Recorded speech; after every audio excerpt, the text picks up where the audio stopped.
Hey. We're back. We are, in fact, still alive. My friends, my foes, those people out there. I almost rhymed out the word I shouldn't That say. he doesn't know. We love you guys. We want to welcome you back. Finally, after an extended week of no Beyond the Basement, welcome back to Beyond the Basement, the complete Attack on Titan podcast. I'm one of your hosts. They call me Eric. They call this lady I am Rachel. the Rachel. My name's Peter. Welcome. Oh, we have to introduce you? I mean, you introduced Rachel, but I mean, it is She Rachel. is more important. She is better than us. All right, guys, we are here. We are back on No. episode 69, also known as season 4, episode 10. This one is called A Sound Argument. And I want to do a quick explanation before we get into the recap or anything. So you are aware, I'm sure if you're a regular listener of the show, you're like, hey, why are you uploading this randomly on a Wednesday night?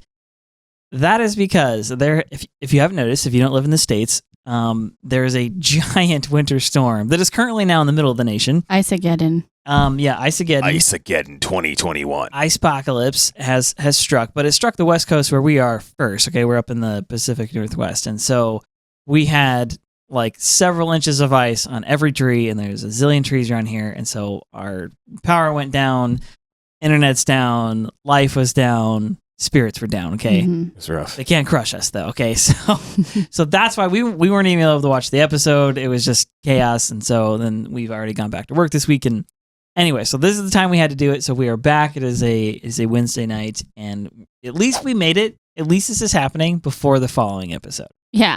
Yeah. You gotta give us some credit for that one. Yeah. And we appreciate you guys sticking with us. We appreciate all the comments and everything. Heartfelt, true salute to you guys. Appreciate it. What do you get when you want to get sponsored and you plant pod kernels? I don't know. Podcorn. Today's episode of Beyond the Basement podcast is sponsored by podcorn.com. You know, I could really go for some podcorn right now. Friends, lend me your ears. Podcorn is an amazing sponsorship opportunity that connects podcasters with all sorts of spectacular sponsors.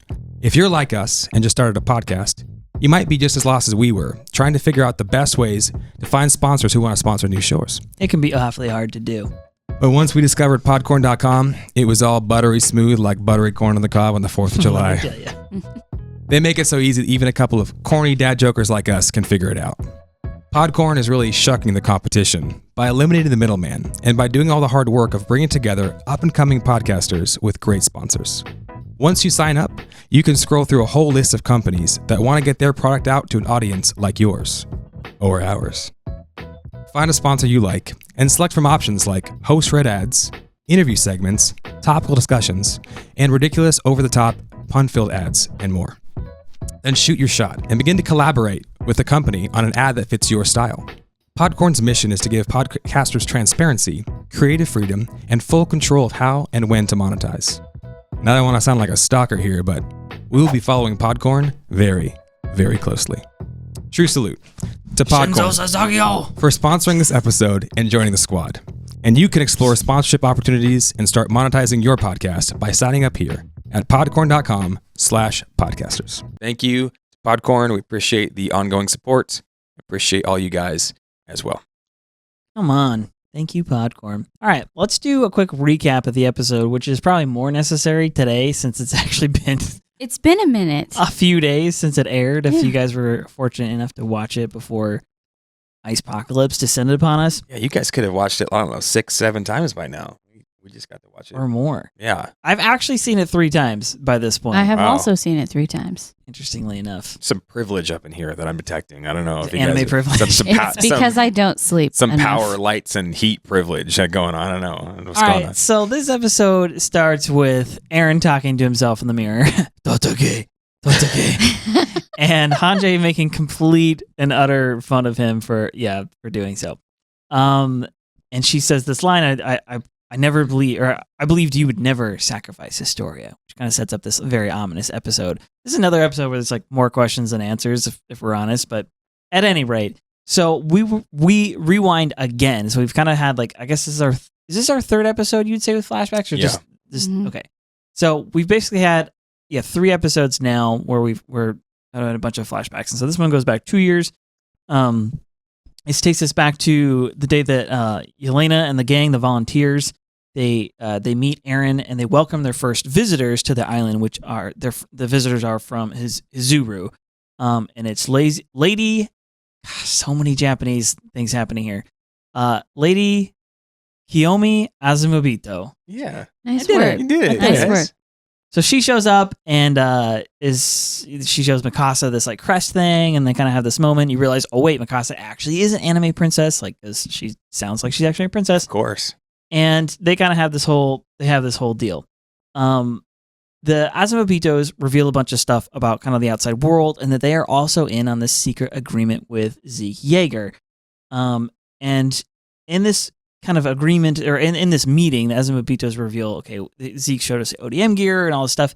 He revealed to us that you have this precious resource on the island, and we're very interested in that resource, specifically because our country could recoup its, or kind of restore its former glory by becoming wealthy again. We kind of get some other details from them about, the shogun and how Mikasa is related to them, and she's, like I said, the whole princess thing and so on and so forth. And she then starts to give us a little more detail about Zeke's plan. She talks about the 3 points, doing a test run of the rumbling and so on.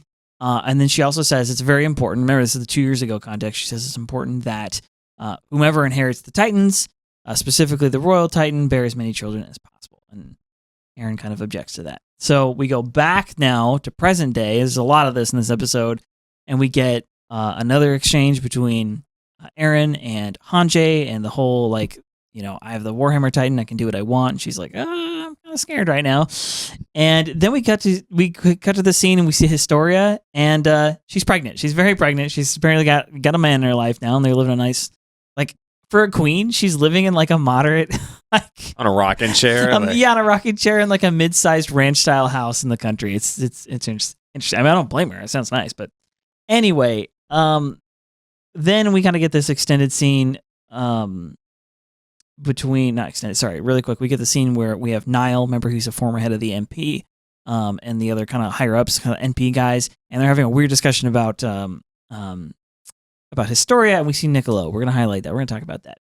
So finally, we get to this scene. I've been working on the railroad scene, Eren and the gang, and they're kind of like talking about, oh, what are we going to do? And Hizuru's going to take this deal, and we find out the Hanji comes news is Hizuru is actually not going to take the deal.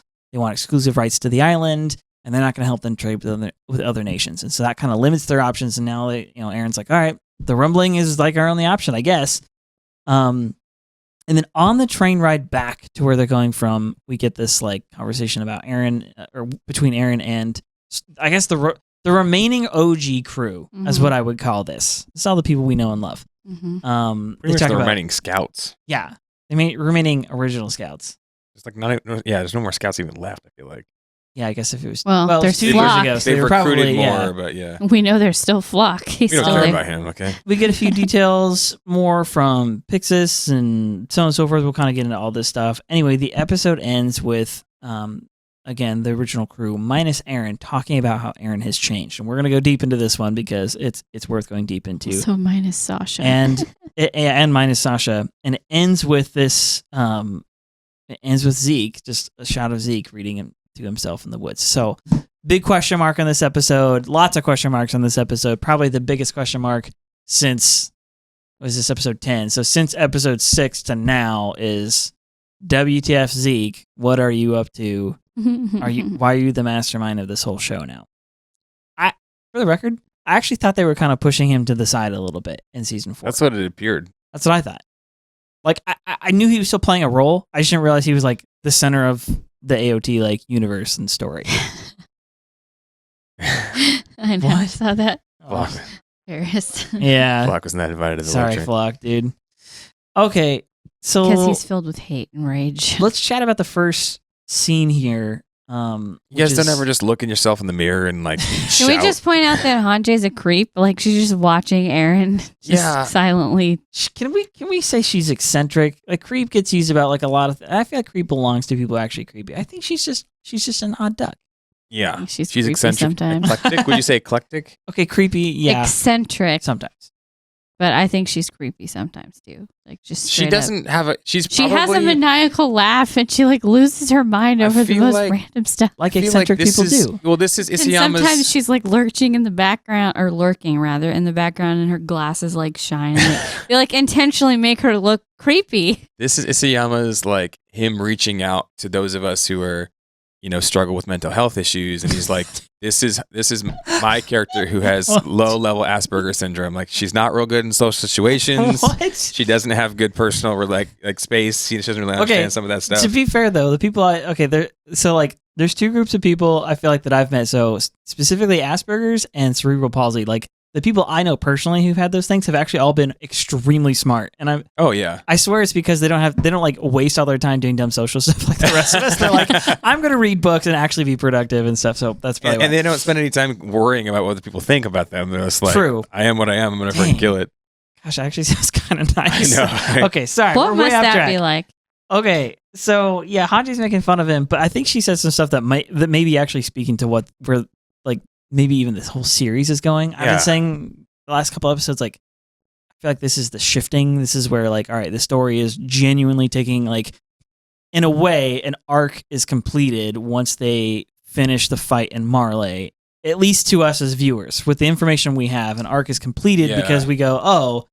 Yeah, they've been planning this counterattack for forever, and now we realize, oh, wait a second, this whole counterattack thing is extremely nuanced, and it seems like Eren actually like initiated it ahead of time and pinned them in a corner. Like, we still don't know all the details of that, but like, that was what was the episode? When were they finished with the attack? When did he get the? It was with the Warhammer Titan. Yeah. Mm-hmm. I think it's episode 6, something like that. At any rate, it's like that episode was like, oh, great. All right. This like arc is kind of finished. And now we're going back in time and realizing, oh, wait, there's a ton more to the story.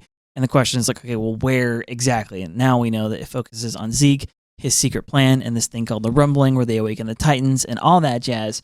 But Hange says here, she says, Eren, she's joking around, but she's like, why are you saying it like that? Dotoke.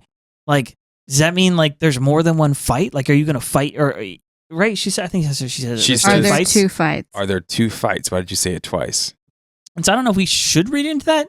I think so, but I think we should too. Because I wouldn't have read into it unless she would have said that specifically, and she said it specifically. And Isayama over here, homeboy doesn't like wasting paint. Okay, he specifically puts things in for a reason, for a purpose. And I feel like what you're saying is true. Like when we tune in season 4.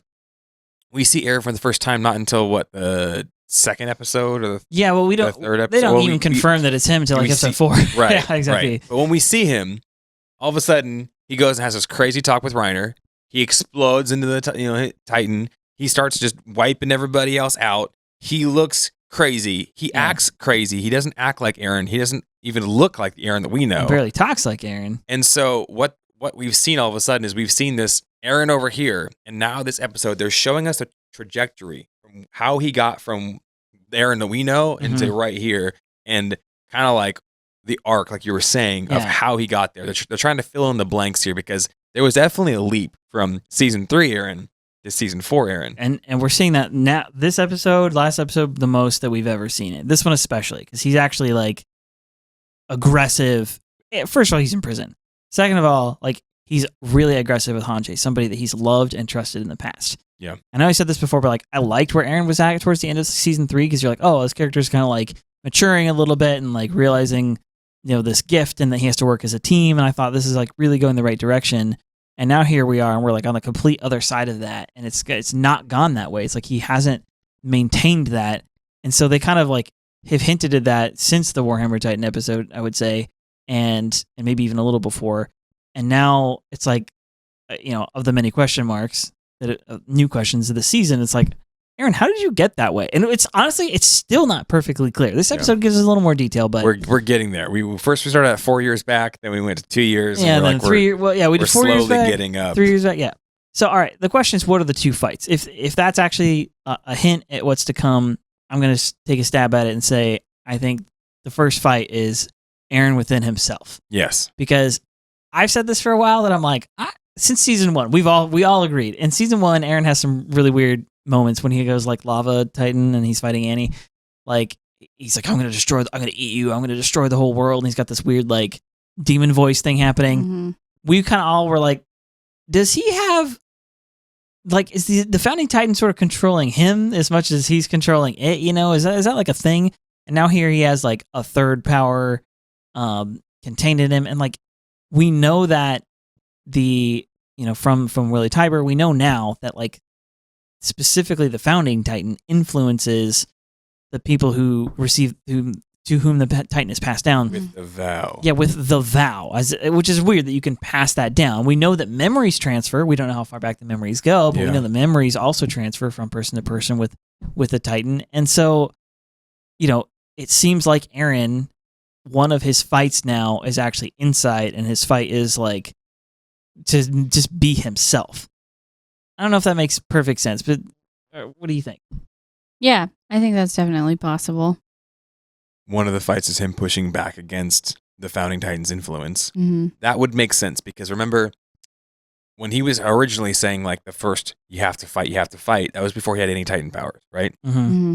Then he kind of reiterates that we got to fight. If we're going to win, we have to fight, right? And he does that when he has a titan power. He has the attack titan power. Mm-hmm. He says, whenever I'm fighting for like freedom, that's when I'm feeling at my strongest. That's the part about Eren that I feel like I liked the most. Right. And so that's like one branch, and then he has like this other branch, which seems to be like the founding titan conflicting within him. Mm-hmm. And is that the two fights? Like, is he fighting to figure out like which one of those is he going to feed? Right. There's also the fight against the rest of the world, trying to turn all of his people into cattle, basically. I mean, even when they're in the room with Historia, which comes later, and he's like, are we supposed to just breed like livestock now? Like that triggered something inside of him, because he used to always say, we're just caged animals, we're fodder, we're we're just a bunch of livestock. And I think he's fighting against that too. He's fighting that fence. Yeah. So there's kind of this like open-ended question, which I know like we've talked about this before as well, but like in our YouTube comments section, specifically on like the reaction videos, you who listen to the podcast know, like, all right, we try and like at least examine all the different like kind of moral perspectives, so to speak, on the show, and like, Eren is a character and all what's been going on so far this season, and we haven't read the manga, so we don't know where things are going, so we can't give this like big picture comment. We can only comment on the information we have. And so like this whole time, like this show has, it seems very intentionally been hitting on this like, ethics of war and of like crisis situations and what it's like to be in those, and like the emotional part of it, and all, like it like hits on that stuff like on purpose. And so as far as Eren is concerned, in this episode we've seen it, in the last episode we've seen it. I know that Isayama is like trying to very obviously show us like Eren's not himself. At the very least, he's not himself. And he's probably fighting this internal battle. But what you just said, like, you have to step back and look at the situation. Again, going back to the fight like in Marley, the reason I was like, yeah, freaking take it to him. Like, stick it to these guys. Like, because these guys are the oppressors of the world. Mm-hmm. They freaking sent brainwashed child soldiers to go attack an unprovoked island nation that's trapped by man-eating monsters. Like, these are not good people. And they've been peddling hateful propaganda, like racist propaganda for to the entire years. world. To the whole world for like this whole time. So they're not the good guys, right? But then, this so far, these last episodes, Armin's kind of been taking the lead on this, is where it's like, okay, yeah, we want the LDNs to be free. We want peace with the world if we can have it. But the thing I keep hitting on is like, well, that's what we all should want. But there's this thing called hate, okay? And it's really hard to explain. But when people have it, and it usually generally comes from bad ideas, or wrong ideas, you could say. And certainly in Marley, there's some bad ideas. And these people they aren't like, we're just unhappy with you. Like, no, they viciously hate you and refuse to have their minds changed for any reason, and just want to go to war with you and think you're the most dangerous, like, hideous thing in the world.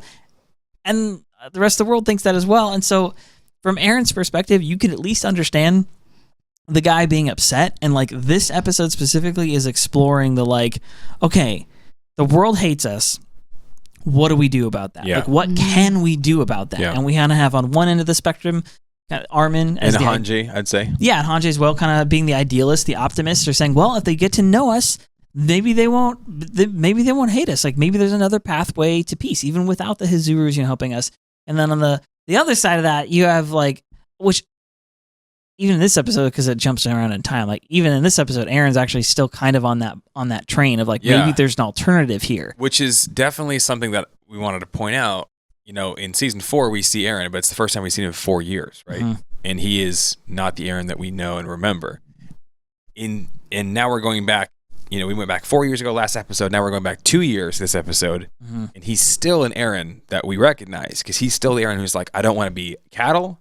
I also don't want to just do the rumbling on the world. I want to actually like protect the world. Let's see, isn't there some other way we can find, right?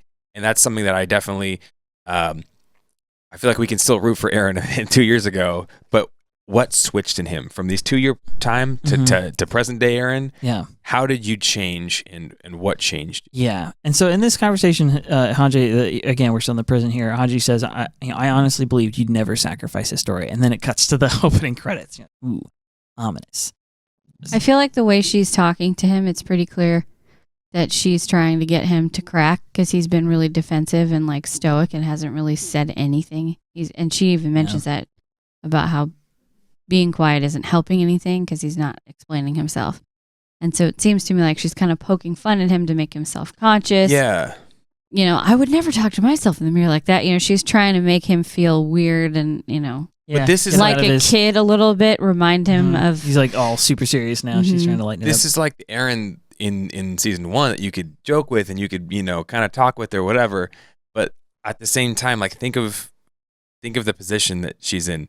That's not how you talk to the most powerful being in the world, oh, you're an idiot, you're a But goofy right guy. after she insults him, she immediately switches to complimenting him on his hair, and then he cracks. Yeah, Finally. Yeah. It's weird. It's like she takes like This is every what I'm saying. angle. She's kind of a creep, okay? Yeah. I mean, she She's does like, want to why talk. are you talking to yourself? You're a weirdo. I love your hair. It looks great. You look so, and she's just like, and then he yells, what do you want? Or no, why are you here? Is what she actually says. So then we cut back to this. Now we get the flashback part. So it's 2 years ago. It's Yelena. She's there. She sees Eren and Levi and the whole gang. She's like, "Oh, I haven't seen you since you lifted our ship out of the sea." And like, I guess we still don't know too much about her except for the fact that she gets mentioned. Is also very okay. She's like beyond creep level. She's at like stalker level or like sure, like I don't know, serial killer. Oh, did we skip the part where Eren goes crazy, grabs Hange, and screams? That's at him? after the flashback. That's after the sorry. flashback. Because part, first she says, "I honestly never believed you would sacrifice Historia," and then that's when the credits roll. that's when we go to the flashback. Yeah, Yelena. Yeah. She's been eyeing Eren ever since She's she like first saw him. obsessed with like Titan Shifter. She's obsessed with Zeke. She is. Plan. I think she's obsessed with the Jaegers. Yeah, she like immediately zeroes in on Eren, and Levi like stands in front of him, and he's like, "You're not even gonna touch him." This is what it seems like. It seems like there's a like teenage boy, and you're like standing in front of your sister, like, "Hey, bro, like chill out." Like that's what it looks like. Like she is looking at him with intent, and I was thinking more of. I thought what you're gonna go with like it's like Eren's in like a boy band, and she's like a really really intense fan, and wants to, we could go that get way. a lock She's of like his hair. a stalker, and Levi is his bodyguard, and he's like, "Hey, don't get any ideas, lady." Which is smart. They're protecting Eren because they don't know these people and they don't trust these people yet. And we find out 2 years later, Pixis still doesn't trust these people. Like, Well, yeah, I mean, he can't. Well, we don't know their intentions all the way yet. We really don't. They worship Zeke like he's a god, and Eren is his brother. So we have to get to the bottom of this Zeke thing. Yeah. What the heck? I have theories, but we'll get to that later. We'll get to Okay, it. we gotta mention something in the comments here. Go ahead. Okay. So actually, Nefaria, I'm just not sure. So what her name sorry is. that we're butchering things. Yeah, he says his connection with Historia after the kiss must have woke some memories. And I didn't remember a kiss, but during the coronation, Eren kisses her hand. Yeah, and there's like the zap. Yeah, there's a little He feels spark that there. zap, and he gets a Forgot memory. that. What season was that? In the end of season 3? And that's or when he season figures 4? out it must be In when I season 3. touched a royal. That's and right, then, season 3. Yeah. yeah. Yeah, and he keeps it to himself, which they brought up last episode. Yeah, so was that something that began to start the changing in his mind? I think so. Oh, I see what you're saying. Because he had the same face that he has now all the Yeah. time.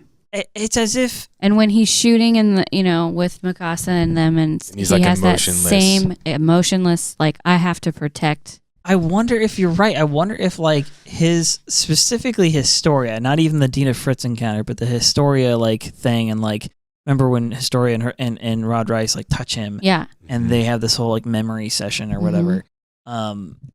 You have to wonder if like the founding Titan just like Something the attack inside Titan got of him awakened wakes in up. him. Yeah. The attack Titan got awakened when he was in duress, like he was in an emergency and he had to save Mikasa and save himself, and like that's when he like was awakened that power and became the Titan for the first time. The founding Titan, you have to wonder if like it was awakened with the Dina Fritz thing. That's when the power came. But I almost wonder if the memories, the came. memory thing started like there, and that's where the like the founding Titans like sort of power over him started. His vow, like, yeah. He seems like he now has 100% like resting founding Titan face. Yeah. Our Don't try to RF. just nope. TF. It's a common thing for those of you. Yeah, it who happens have, all the time when you get the Titan. Because remember, what's her name started to look like that too. Annie? No, the other Rice. Oh, Frida Rice. Yeah, she was like real. But she still had optimistic. emotions though. Eren's like, I don't have emotions. She had emotions, but she was weird though. The way that she would be like, "I'm going to make you forget now." Like there was no remorse in what she was saying, and she's screwing up her sister's brain.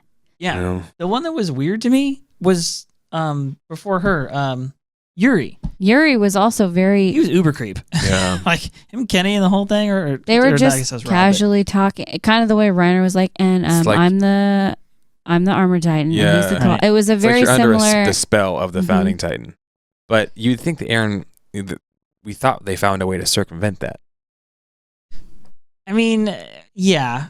But well, Zeke seems to have in my opinion, Zeke seems to think that he's found a way to do that by giving the Beast Titan to a royal instead of the founding Titan. Yeah. Which I mean, if that's part of the secret plan, which seems like it is, I at least understand it. Okay, anyway. So we've got Yelena here, and she's like, I'm honored, so on and so forth. And Levi's like, hey, you're lucky to see him. I know. You're not going to be working seen together. You since you lifted our ship out of the water. Don't get your hopes up, kid. Yeah. And she's like, well, today's joyous anyway because we completed the port. Yes. And we have our first visitor, the friendly nation of Hizuru, and she says, we welcome Lady Kiyomi Azumabito.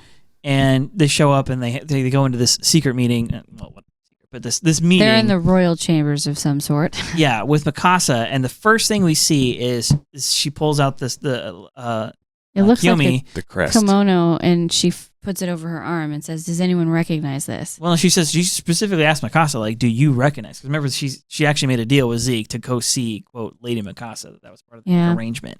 Like she knew that Mikasa was there somehow, or.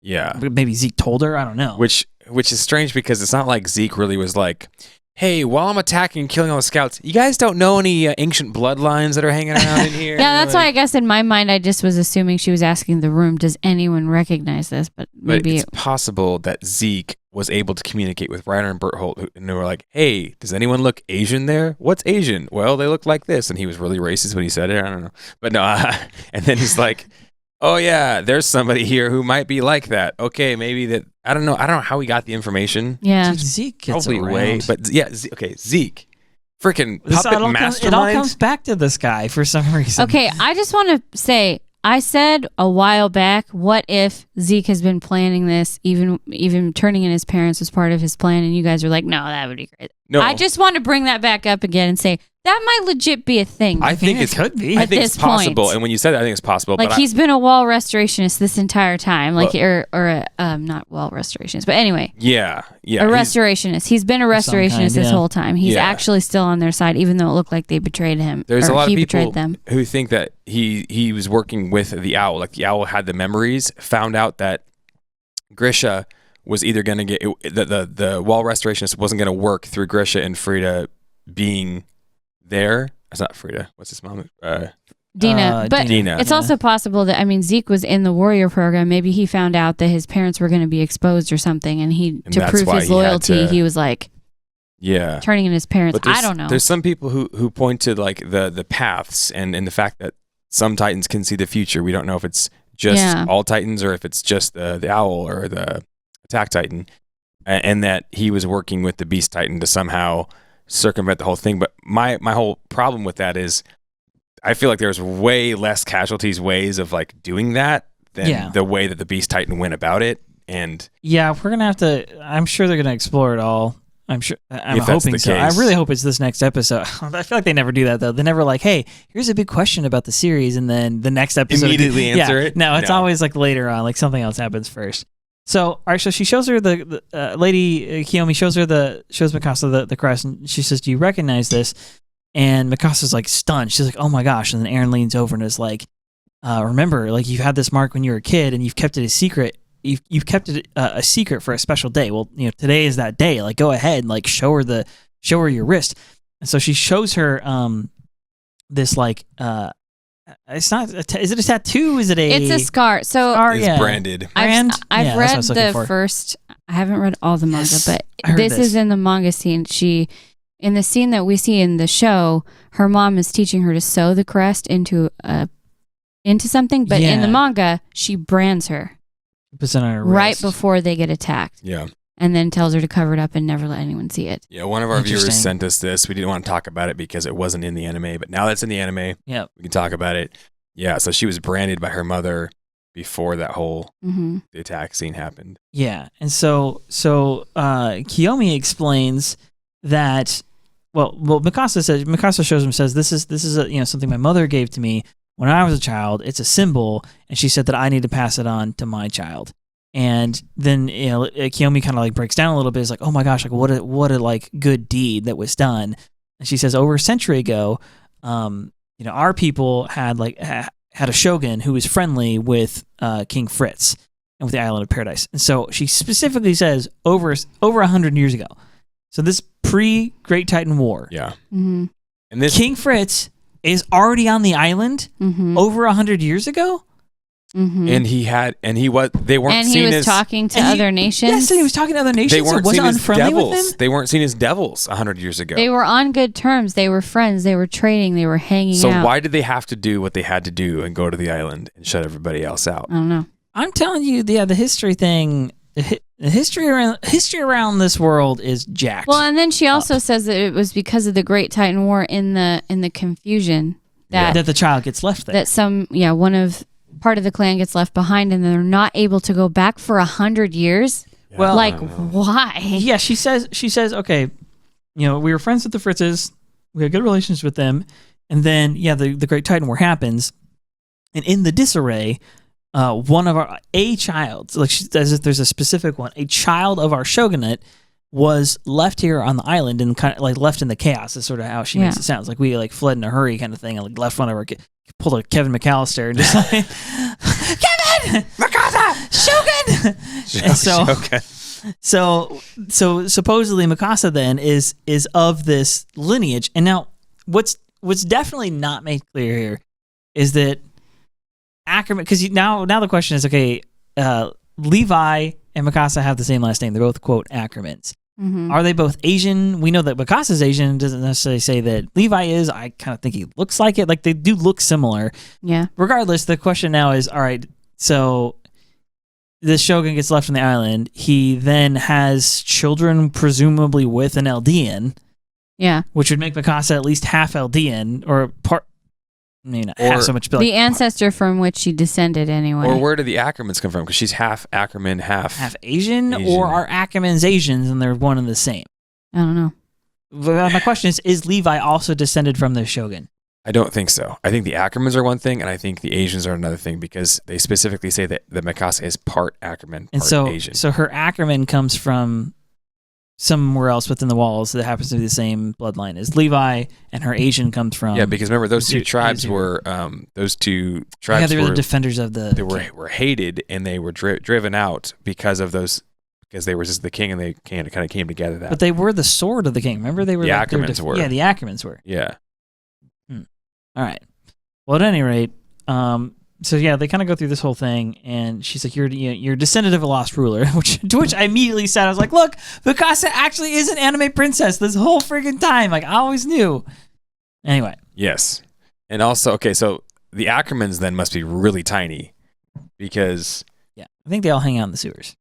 Well, not the sewers, whatever the underground. but place Levi's is. like super short, and Mikasa's not super short. She's like the same height as everybody else. Okay, to our manga readers though, quick question, actually, like for real, in this episode they make Levi look like very small. Like I understand, like he's like a He's smaller barely dude, bigger but than Historia. he's very strong, but Yeah. specifically like even like there's a shot of him when he's talking to Elena, and it's like he's like a foot and a half shorter than ever. I'm like, just I feel like the animators actually messed that up. If I'm really honest, like I don't know how it looks in the manga, They're but making him look way shorter than he's supposed to be. At least to my mind, I'm like, I don't think that's actually how. At least in the previous episodes and seasons, the size comparison is off. So Mikasa is that's true. Someone pointed out Levi was malnourished as a kid, so he would be smaller than the average man. True, but Mikasa is of the same bloodline, and she's like giant compared to him now. Yeah. So Mikasa is the last descendant of the shogun, the hope of Mizuru, they call her. Next, we go to a scene where all the kind of garrison, like brass, are talking, and they're saying something like very true that somebody would if they've not had a memory for 100 years and have only lived on an island. What's a nation? What's that? Yeah. I love that they put He's that like, in there. I still don't understand what a nation is. I'm like, oh man, these guys. Yeah, they've only ever had humanity. What They kind just of had everybody. What kind of geography classes did they take? None. They don't know what a nation There's is. no thing. I love it. And so the brass are kind of talking some trash, and they're like, I don't trust these people, and what's going on? And then all of a sudden, Pixis comes up, and of course, Pixis, like The wise sage that he is. the cool heads prevail. He says, I think if they came across the sea, we should at least listen to what they have to say. Yeah. Well, first he drops. I thought that you were going to read this line. He drops the line where he says, "The sea has joined us all together with the rest of the world, and yet we are still like a child just learning to walk." Mm-hmm. He's the wise one. He I goes, love "Hey, him. Yeah. we have to own the fact that we don't know a lot of things. We're like a child learning to walk, and we need to listen to what these people have to say." And, gosh, this is another weird cut where Historia jumps in and is like talking to Mikasa, like, why Historia did you show is excited that there's another person in the Yeah. Scouts that has the same burden that she has. She's the last descendant of a royal line. That's what Mikasa is. Her and Mikasa That are makes sense. both a princess of an ancient royal line, and they're the last living survivor. And they both went through hell as kids because of their they identities. were both treated like garbage, and now all of this heavy burden is on them for the future. And she's so glad she has someone to rely on. And They're both anime princesses. And it makes I Mikasa knew blush Historia was, because but- she's like, oh, I have a friend who understands me. And Eren is just so happy. It's a really cute scene, actually. Oh, back when Eren was a good guy. Yeah. This sucks. Rip.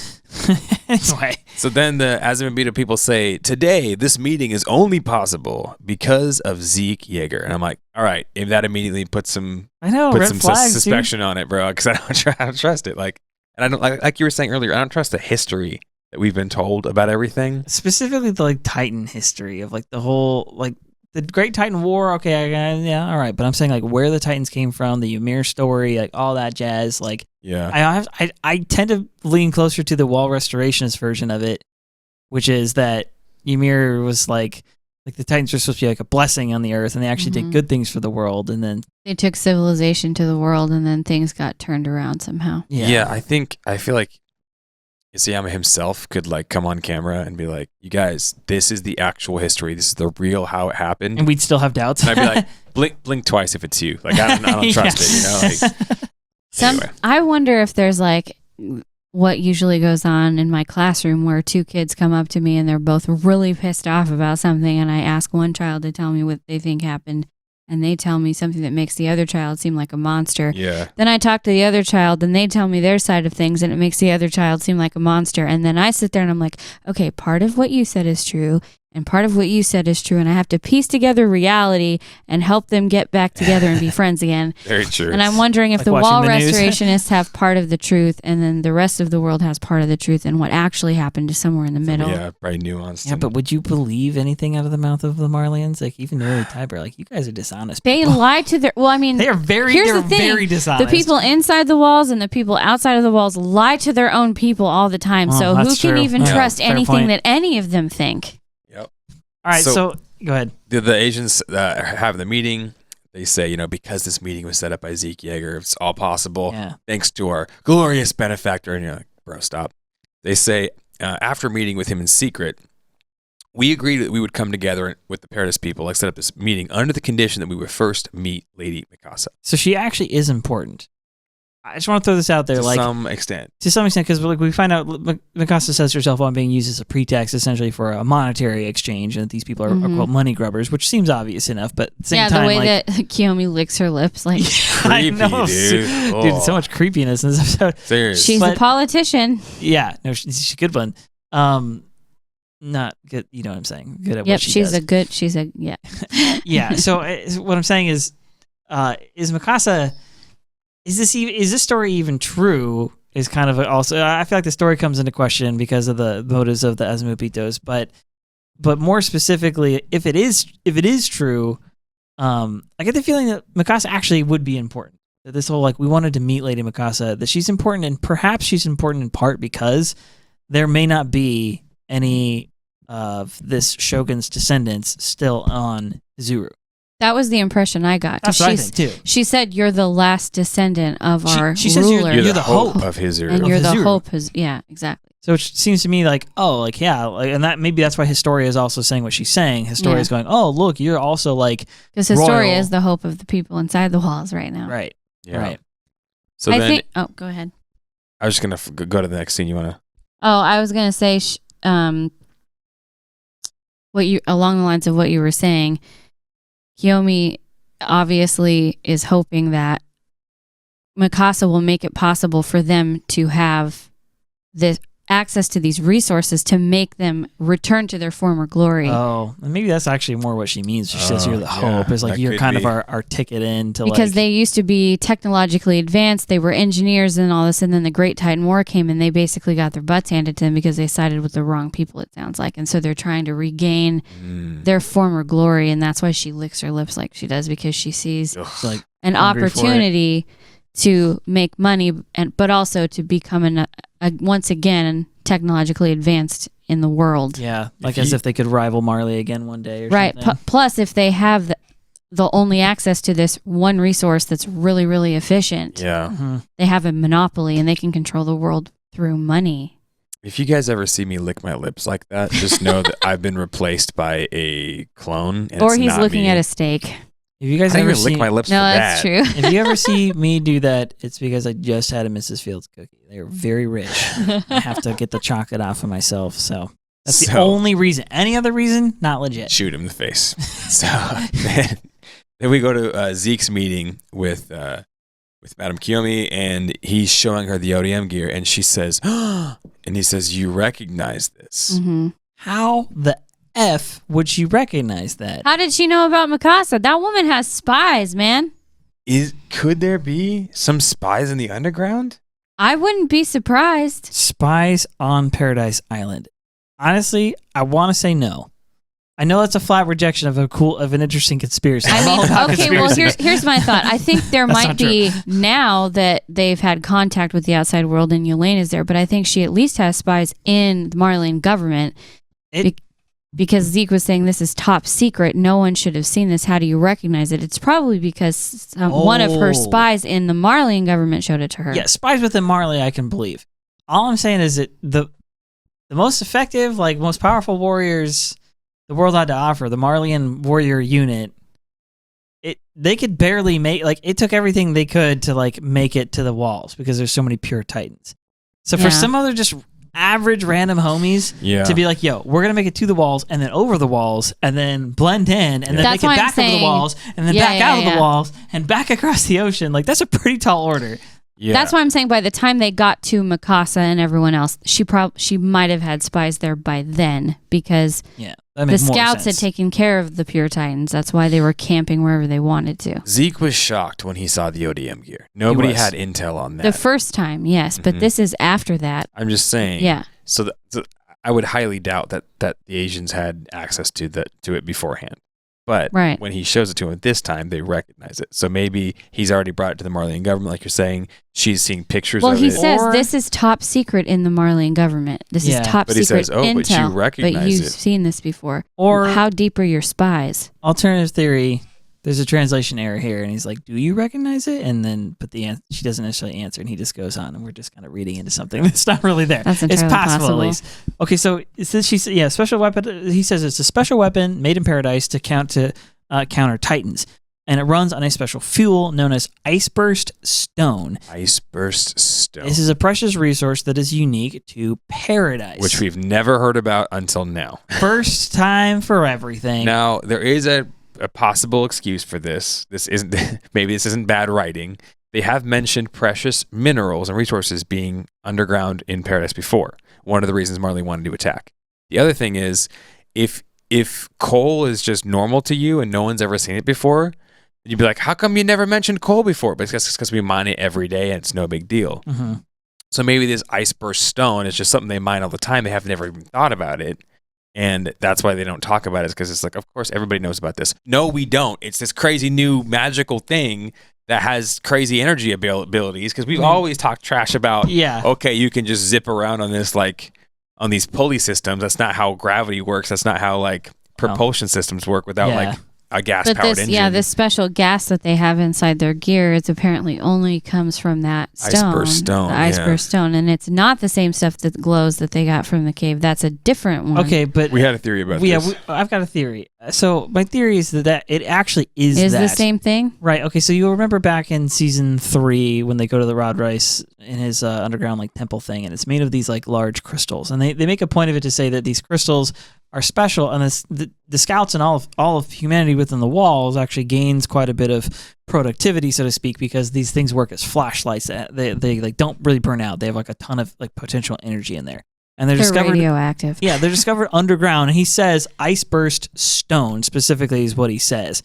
Now, them discovering the crystals is unique to them. Like, they've never mined for it. I guess they never looked. They've only had 100 years. They didn't dig. I don't. Nonetheless, or it only occurred specifically under the Rice temple where Titans, something was happening with the Titans and it gave off some kind of energy. But fueling the ODM gear, they clearly had that before they ever made it into this Rod Rice's, temple thing. Yeah. So my theory is that, okay, well, the gas that they use is sort of like a byproduct, so to speak, of like the crystal, as if maybe they have a way of mining, oil, or what they would view as like an oil or like a gas or something like that is coming from these crystals that are underground, but they haven't actually discovered the source. Yeah, they never discovered the source.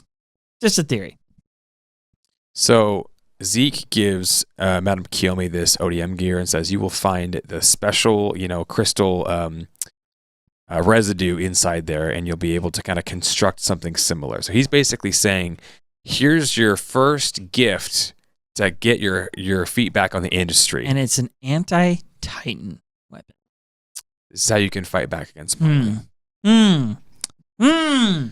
So then strong. She says, Zeke says, if we cooperate, we may be restored as industry leaders. A resource like that in this age of modernization will be worth its weight in jewels. And treasures. And she licks her lips, and then she says and this next thing. And she freaking drools, apparently. Yeah, in the manga, Vanderpal says she's drooling. Oh, God. Gross. Oh, Lord. So this is where Mikasa says I'm being used as a pretext. Yep. And we kind of get jumping everybody's thoughts. Mikasa says, "Oh, I'm being used as a pretext for like a money thing." And then I believe it's Pixis who says, "Oh, Yelena warned us. She said that the Azumabito, so not necessarily all of Hizuru, but the Azumabitos, the family or the government or whoever they are money grubbers, and that they would be easy to deal with because of this, because they're very straightforward. They only want one thing. They're like the Ferengi in Star Trek. They just want to make money." Yes. So here we are, like, for the first 4 episodes, we're like, we think there's some kind of connection. We think there's international. We think the Eldians have branched out. They've made allies. This is good. And now here we're like, yeah, they're just after your money. I'm like, what a freaking shallow letdown, man. We were like, these Asians are like fighting for freedom, and they're like, no, break the oppressor's chain. Like, no, we just want what you have. Give us your money's as green as everybody else. Just give us your money. I'm like, man, your money is green and your stone is Iceburst. Thank you. # celebrate. I don't know what that means. I don't know what that means either. Okay, so they kind of go through this whole thing, and Historia's like, okay, well, what is the arrangement that you have with Zeke? So this is now 2 years ago, not 3, okay? So 3 years ago, they're like, oh, Zeke has a secret plan. 2 years ago, so a year after that, they have this meeting with the Azumabitos, and like, okay, well, what's your arrangement with them? Like, tell us more about this plan. And she says there's 3 points to it. We need to do a test run of the rumbling and show the world like a sample of the power. From Hizuru, we need to strengthen the military. I believe she doesn't say our military or Paradise's. No, she means Paradise military. Strengthen the military until the rumbling isn't needed. Yeah, until the rumbling is no longer needed. And then we need to I lost my spot. Pass down. Yeah, we need to pass down. Zeke says that we need to pass down the Titans, the Royal Titan and his Titan, and that whoever gets his Titan, right, it needs to be somebody who's royal, and they need to bear as many children as possible. In their 13-year term. Yeah, and during their 13 years. Because the bloodline's almost wiped out. There's only 2 remaining that we know of. And Zeke doesn't seem to be having children. Let me just point that out. Yeah, all right, so we have to hit on this he's got really a bunch of secret babies we don't know about. Oh, Homeboy's full of secrets. He's a man of mystery. He's 007 over here. He's like everywhere. Okay, but I want to point this out. So Zeke is playing the whole field, like the entire world apparently. It's crazy. But also, yeah, we had this discussion about Willie Tybur. Willie Tybur was like, I'm like, dude, he's such a bad dude. But at the same time, there's at least something to be said about the fact that, like, he's not necessarily just fighting for his own glory. He kind of is. I feel like he actually was. I feel like Willie Tybur is kind of fighting for his own glory and death. But regardless, Zeke has this plan that involves him dying specifically. Like, he's intentionally going to not be around for this process to work out. So if it was all about him being like world dominator, I don't know. You know what I mean? Like, don't you think it would, like, it wouldn't it go differently? Yeah. Now, yeah.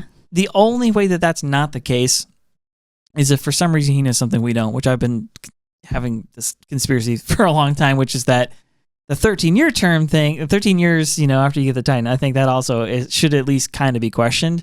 But more specifically, when you eat somebody else's Titan, or maybe in this case, in particular, the founding Titan, does that give you another lease on life? Do you get another 13 out of that? Is the 13-year, like, who's tested the 13-year thing? Like, who has been like, all right, I'm just going to push it to the limits here and see what actually happens. Do I just pass out one day and then somebody else, a baby is born and they have the Titan power? Because that's what they say is going to happen. How do you know that's going to happen? It could all just be legends. The other thing is, so the founding Titan was able to pass on his will through a vow. As Zeke discovered a way to pass on his will through a vow and rule through somebody else. But it has to be a royal blood. I'm wondering if the royal blood has something to do with passing on your will to the next Titan. And that's why he's so obsessed with it being a royal person. Dang. Dude, that would be nutty, but that actually sounds pretty convincing.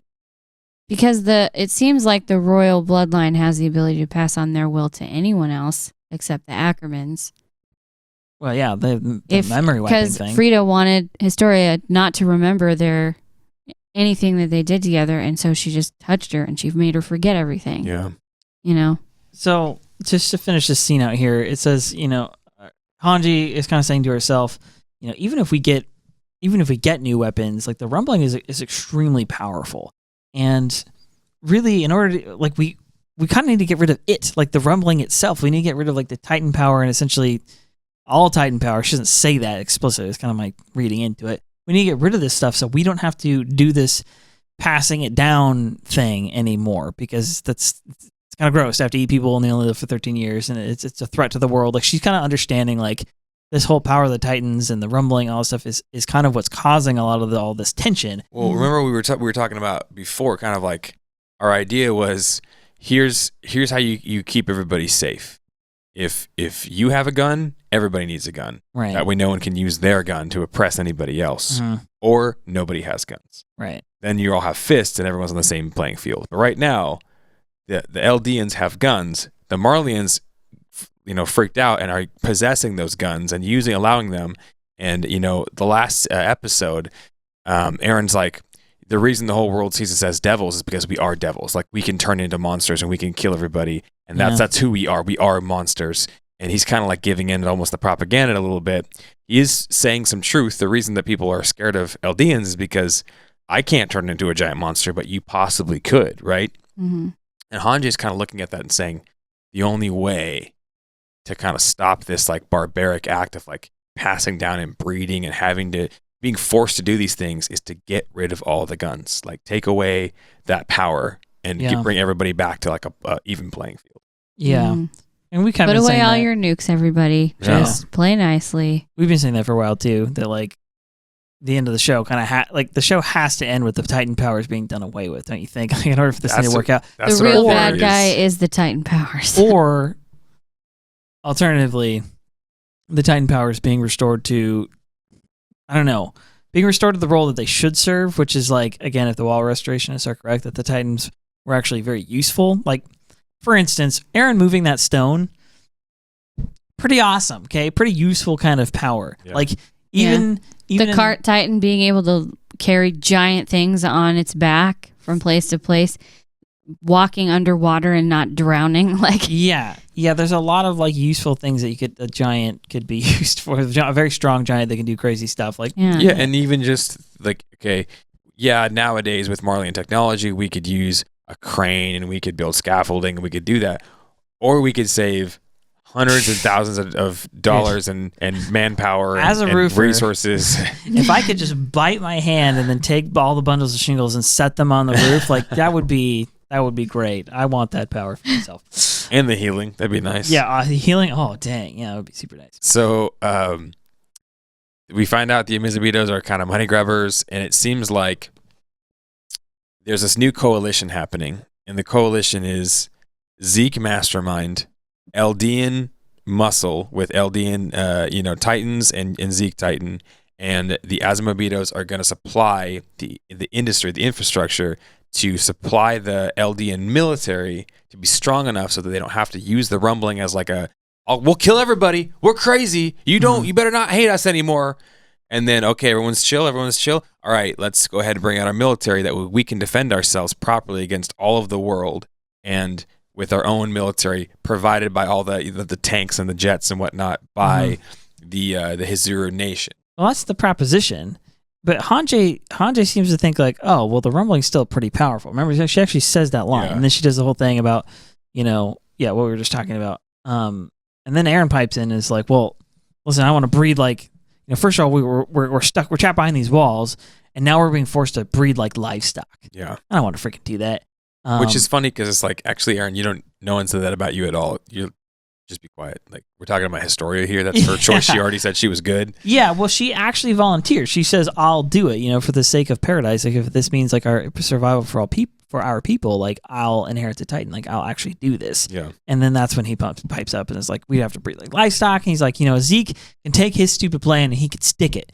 And it's what a far cry. Yeah, from exactly. 2 years later of him going lockstep with Zeke. And then he says it's dangerous to gamble with this whole rumbling thing. We need to spend our time looking at other options. He sounds exactly like Armin and everybody else at this point. Yeah. Just 2 years before. Like, what changed your mind? Something. I have an idea about that, but we got to get to it. Okay. We're not there yet. All right, so we go back to the prison here, and we realize maybe this flashback is, I don't know, maybe it's Hange kind of. So she says, I never thought you would sacrifice Historia. So then we go back to the moment where you see that Eren is still trying to protect Historia. Right. And then it comes back in with Hange asking if Eren even cares about her anymore. And that's when Eren snaps. Yeah, she says, I felt the urgency of the moment as well back then. I think it's kind of what she means.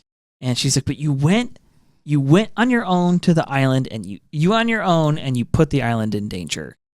And don't you care about Historia? So just a quick comment there. It now seems very clear that this is my take on it.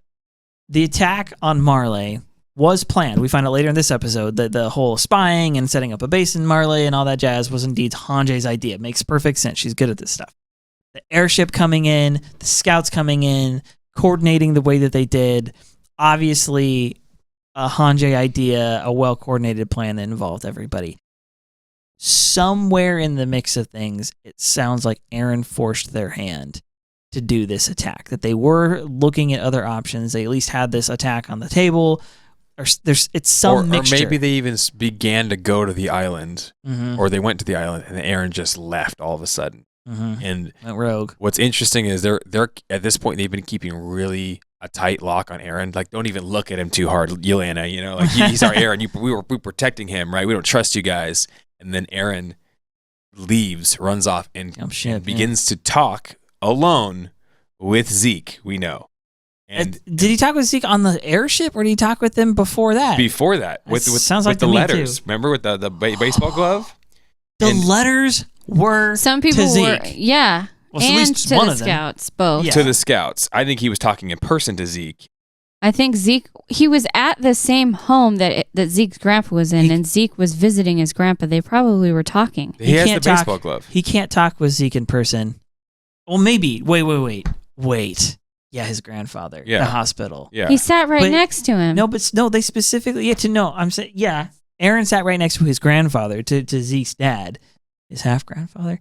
But I'm saying Zeke and Eren coming face to face. They make a point of it to say, "Oh, you think Eldians can have privacy?" Remember when General what's his face? I think that's why they use the hospital, is because no one would suspect Zeke having a internal communication with a foreign agent at the hospital visiting his grandpa, or visiting his dad. Maybe. I think that's how they did it. In the scene, does Eren go sit next to his grandpa, or does his grandpa go sit next to him? The grandpa comes and sits next to Eren. Because people that are senile don't approach people that aren't familiar to them, even if they don't remember why they're familiar to them.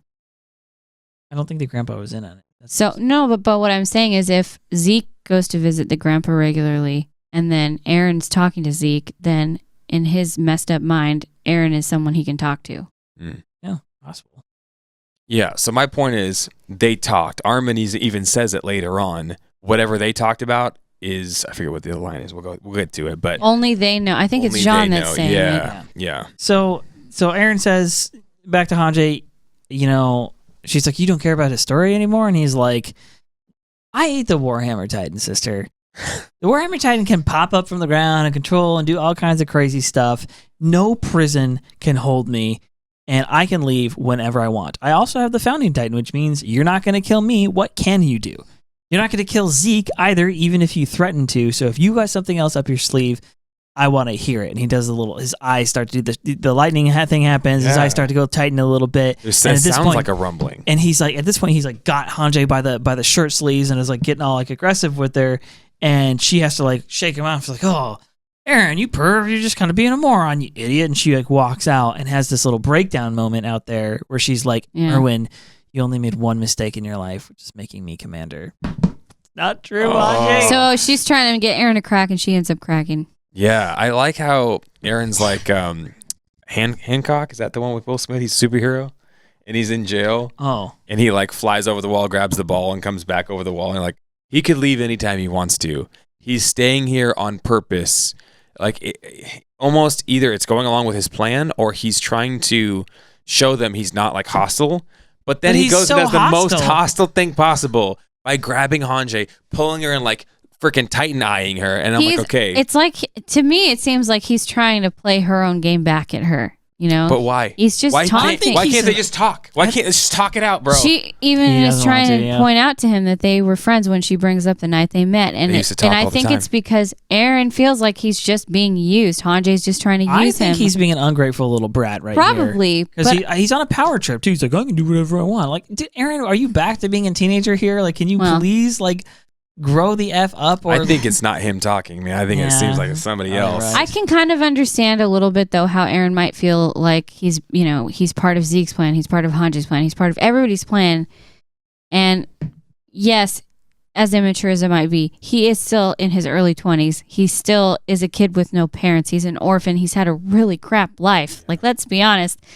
Give the guy a break. He just wants somebody to love him, okay? So what's interesting in this line is a couple lines that are confusing to me. One is when he grabs Hange and says, like, what else do you have planned? What's up your sleeve?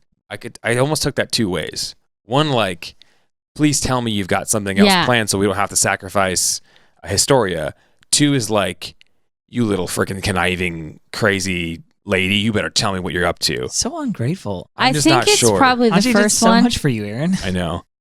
But then again, I'm not sure either. But also, it seems like he's like super stressed out about this. Second off, he says, "Listen, I got the Warhammer Titan. I can break out at any moment, so I'm choosing to stay here. No jail can hold me. I can do whatever I want. I have the Founding Titan." Then he says, "You can't kill me, and you can't kill Zeke either. He has royal blood." That's where you're wrong, buddy. They have Historia. We have Historia. She has royal blood. They can But just they can't. feed. Well, They can feed Zeke to her. they probably can't in a though heartbeat. because she's pregnant. Yes, correct. And he knows she's pregnant. However, if See? push came Yes. to like That's why he said that. Okay, maybe that's true. But He's Eren been could gone easily be and eaten by she's anybody pregnant else. currently, and he's been gone on Marley for however I'm long. just saying, somehow Eren knows Historia is pregnant. But couldn't Eren be eaten by anybody else at any moment?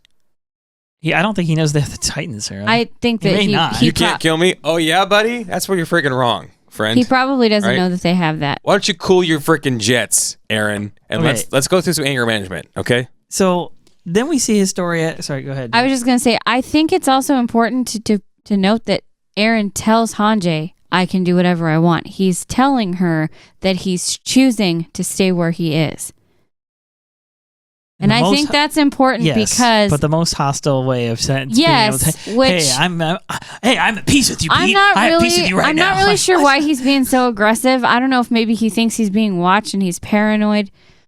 But I have a little bit of hope that he told her that in a way that seemed aggressive, hoping that she would think about it later and realize he's giving her a clue, maybe, possibly. Yeah, like the Eren that's still left in there is trying to reach out and talk to. Yeah, I It's just don't understand why it has to be so tense. Like, it's let's the just Jordan Peele Because movie. both Eren and Zeke Get seem Out. to be like the way that they end it too. Eren and Zeke both seem to be exactly where they want to be. that creeps me out. Okay, so the next scene, Historia got herself a man and a baby. Good for you, kiddo. She looks a little She looks sad so and depressed. despondent, unfortunately. She's not happy about You it. should be happy, but yeah, anyway, she's got some husband. We don't see the face, and I think that's totally I don't know on if purpose. he's even her husband. Okay. Well, whoever he is, he's some dude. He's a partner. So we just get that quick clip of her, and then we get to this a group of I guess would be MPs. They're formerly MPs, or the kind of the upper crust of Paradise's military, and they're kind of making fun of her and we should have gone through with our original plan, just fed Zeke to Historia right away, and then she had to go and get herself knocked up. You're telling me a group of MPs are getting drunk and talking trash? No, they would how never out do of that. character. What? Some things never change, It just season 1 to season 4, it's all the same. So Niall, who has grown on me a ton in the course of things, I really It's like grown this up guy. a little bit. He says, listen, she can choose to marry whoever she wants, and then he goes into this whole story about about the guy that she chose. Again, we're assuming he's a husband. I'm just going to call him that. And we've confirmed that he's not a lackey. He's specific, or somebody's He's not anybody's lackey. Yeah, he's not working for anybody. And then he says, he used to throw rocks on her to get her attention at the farm, and then, out of guilt and stuff, they felt bad, so he started to help out at her orphanage, and but when it comes down to it, she actually approached him. So Historia had her own reasons for approaching this guy. Also, when they show that scene of her approaching some guy in a barn, she She's looks not smiling. really, really sad. Like she's going to her death or something. Yeah, it's almost like she's like, okay, I have to get pregnant right now in order to save me from being a Titan. And so if I'm gonna do this, I'm gonna choose who I'm gonna do it with, but I'm not happy about it. And I'm like, that's a sad reality, homie. Yeah. So they go off on this tangent about what she think if you're pregnant, you can't become a Titan. And they bring up Yelena again. Again, so I think she's kind of she's definitely pulling strings. She's got some. Yeah, he says Yelena must have told her that if they're pregnant, then they won't turn you into a Titan.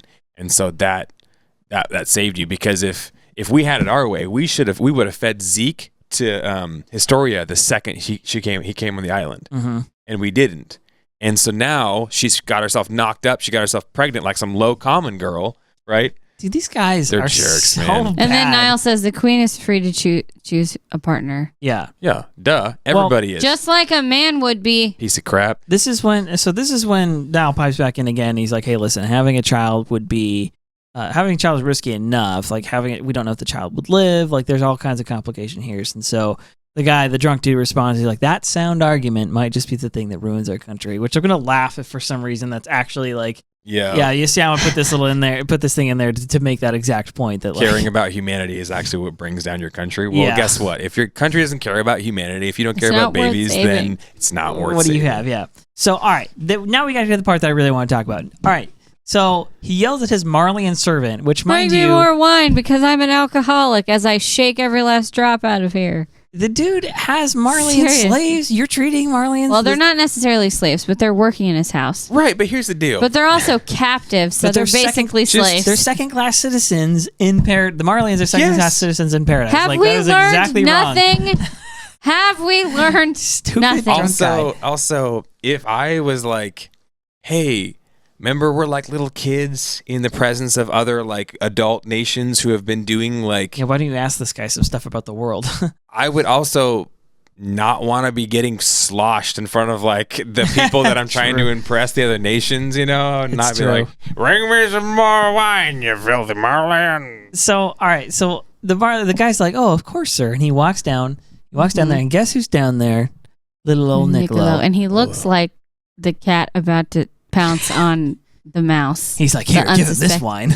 I believe this is the one you're looking for. You want more wine? And Eric and I were talking about this.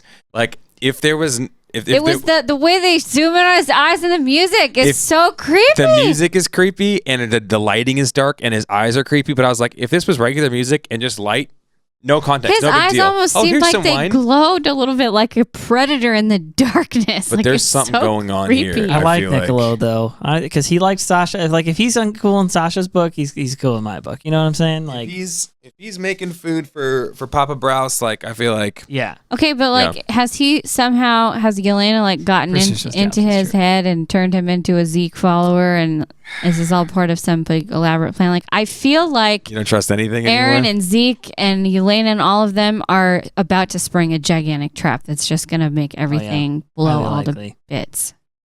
Narco Punk, I'm just seeing you in the comments. Just wanted to shout out. First time catching it live. Thank you for joining us. We normally do it on Sundays. We didn't have electricity or internet, so Prisoners with jobs. yeah, that's accurate. Prisoners with job PWJs. Yeah. So while they're talking about Historia's, husband that she's chosen, and he's just kind of this like, he grew up in the same area as she did. He used to throw rocks at her to get her attention, and he helped out in her orphanage. Like, They never show the guy's they face. never show his face. That's why I don't think he's actually the guy who got her pregnant. I don't trust anything Whoa. at all. I think he's a fall guy. I think he's just. Whoa. I don't think he's the one that actually got her pregnant. So who got her pregnant? I don't know, but I don't know. Is it a character that I'm just we would saying. know? How Okay. did Eren know she couldn't eat him yet? I'm just saying. Yeah. So they say, why did she decide Was to it- get pregnant now? Was it Jean? We don't know. Yeah. It's like, for every day she's pregnant, Zeke gets to live another day. And then one of the stupid idiot drunk guys said, we need to do it anyways because who cares? We just need to have our way. And I want to stab him in the face. We go from there to the railroad scene. Please. So In this the is still face. the 2 years ago thing, I think, is what this railroad scene Yeah, is. the Right scouts after are. Niccolo's a creep, then we just Yeah. and now they're working on the railroad. How can you not hear all that the song? long day. I know. Scouts are working on the railroad. Just So to they're pass the time away. Okay, Having sorry. some banter, and they're like, it's Eren's fault. He said we could build our country or build the island and muscles. Yeah. And so they're talking about the Hizuru situation, hoping for them to be a mediator between them and the rest of the world. And they're going to bat for Historia, to save Historia, and to avoid having to do this rumbling thing. So Hange finally shows back up. It's like, hey guys, bad news, the deal fell through. So she explains that Hizuru has said that they won't help them trade with other nations. So it sounds like the deal they were looking for was to establish rapport and peace with other nations through economics, which is a great idea. But Hizuru's basically said, no, like, we want exclusive rights. We want exclusive rights with you guys to mine this stuff. Like, they're money grubbers, right? This is them trying to play. They want the monopoly over the resource that the island has. And she continues and says, like, listen, the rest of the world wants paradise to be the root of all evil. It's actually something that unites them and provides stability for everybody. Is everybody hating the same people? That's just disgusting. Okay. So Reminds me of This- The Watchmen.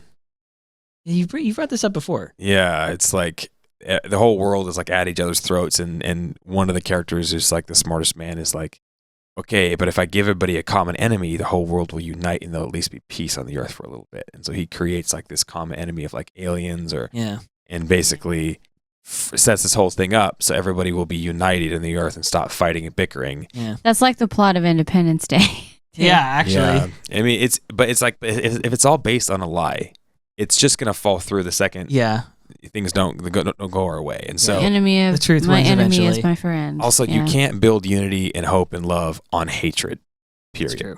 So So MLK baby. this is where Eren says, listen, we have no choice. That leaves us with no choice but to do the rumbling and to sacrifice Historia. Is this the moment that he changed his mind? I think so. Is this it? Because they show him clenching his fist, which is always what he does when he's saying "tatake." Like it's that same stance. Like, okay, I got to fight now. And he also is. It sounded to me like then we have no other choice. That means he's giving up other options. Because before he said we need to take time to explore other options. So this is that time, and their other options didn't work out. They have no other options. So now he's accepting that. Yeah. And they did say that Hizuru is the only friendly nation in Paradise. Yeah. And it sucks that they won't, like the one friendly one just wants them for their money and resources and doesn't actually want to help them. Dang. Yeah. They just want to use them for their own purposes.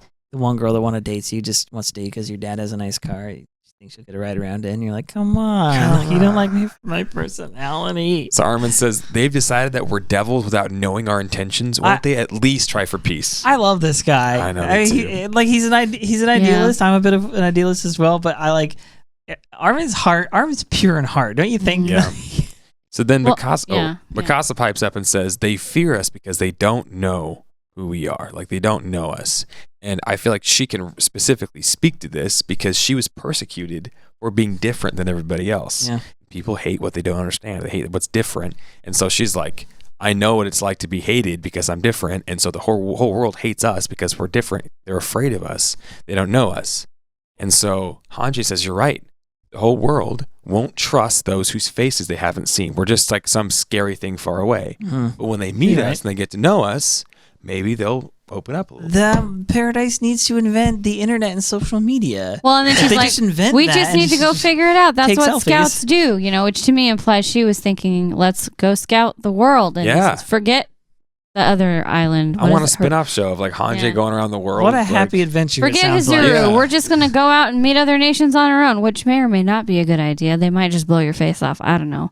Yeah, let's go meet them. That's what scouts do. But it seems like Eren, in my mind, what happens next in the train where he says, I have less than 5 years left. He's thinking about time. Zeke He's has running less out of than a time, year. yeah. He doesn't have time to explore any more options. He doesn't have time for Hange to go try to meet people and all of that. Zeke and him are both running out of time. Yeah. And I Is that think where their interests that converge, huh? I think that's what drives him to deviate from what the rest of them want. So then she says, or they say on the train, they say, okay, so make a base in Marley and infiltrate the people. Okay, interesting. And They said They Hanji's said- got a plan for everything. They actually say it was Hanji's idea to go do that. and if the world knows that we want peace, maybe the world will change, right? So Zeke hooked him up with the base then? He must have been their inside man somehow. I don't know. They set up a base inside Marley? Like they've been here's the thing is, at this point even 2 years ago, they were in communication with Zeke somehow. Yeah, they were. They had 3 years ago they were. Yeah. Because lady, what's her name? Elena? No. Azumabito? Azumabito? Yeah, I'm getting really tired. Sorry. She was reading to them and handed out documents of Zeke's plan, and that was from Zeke. Right. So she's been meeting with Zeke. She's been meeting with Zeke, but I'm saying even before any of this, when the volunteers showed up 3 years ago, they Yeah. had correspondence with Zeke. Through Somehow. Elena. Yeah, through Elena. Elena brought them his intentions first. Random side note. Okay, we just because we haven't actually hit on this. So we are. We're back with Madame Kiyomi in this episode, and we know her already from I think episode 2 or 3, where she shows up right before things go down in Marley at the thing in Liberio or whatever, the attack and stuff. And she shows up there. It's like, hey, I just want to say hi, Willie Tiber. She's actually we met her in like so episode brave. 2. Remember, she had the crest on the back of her jacket Of and her kimono. she was friendly with what's his face who died, Udo. Thank Udo. you, babe. She's friendly with Udo or whatever. So I was kind of like, we didn't really review any of this, but it's worth talking about for a second. She was friendly to Udo, she knows to be an Eldian, and she's like, oh, who knows what could have happened to you? She looked out for him. She then talks with Willie Tiber for a second, and then remember the last thing that we see of her is she shows up to say hello to him. That's really all there is. It's kind of just like a cordial hello and like, oh, just wish you well. And then we specifically watch her leave, like exit with her bodyguards before the attack goes down. So at this point, and the 2 years ago point, it sounds like they're not going to talk anymore. But fast forward 2 years, and she at the very least, knows the exact moment of this attack. Yeah. So this whole story with her and Azumabito isn't over. They worked something out. And I just have to wonder if, like, is Eren going rogue? Did he find out a way to be international man of mystery as well? And go, obviously Zeke is wanted to use them. So there's some... So they didn't correspond with Eren. They corresponded with Zeke. And that's how they knew the attack was coming. Well, Zeke's been coordinating this whole thing. Zeke was obviously involved in the fight that we see because Eren even on the airship says it was all in my letters, which means he was communicating with Zeke, he was communicating with the scouts, they were communicating with Lady What's Her Head. I'm too tired, Kiyomi. I'm too tired. I'm melting. It's anyway, Maninder Paul says that Isayama's a fan of the Watchmen, and Levi's based on Rorschach, and Aaron is based on Ozymandias. What? Yeah. I gotta watch. I've never seen it. It's interesting. All right. So make based on Marley. If let's see, is it Armin who says this here? It has to be. If they know we want peace, maybe things will change.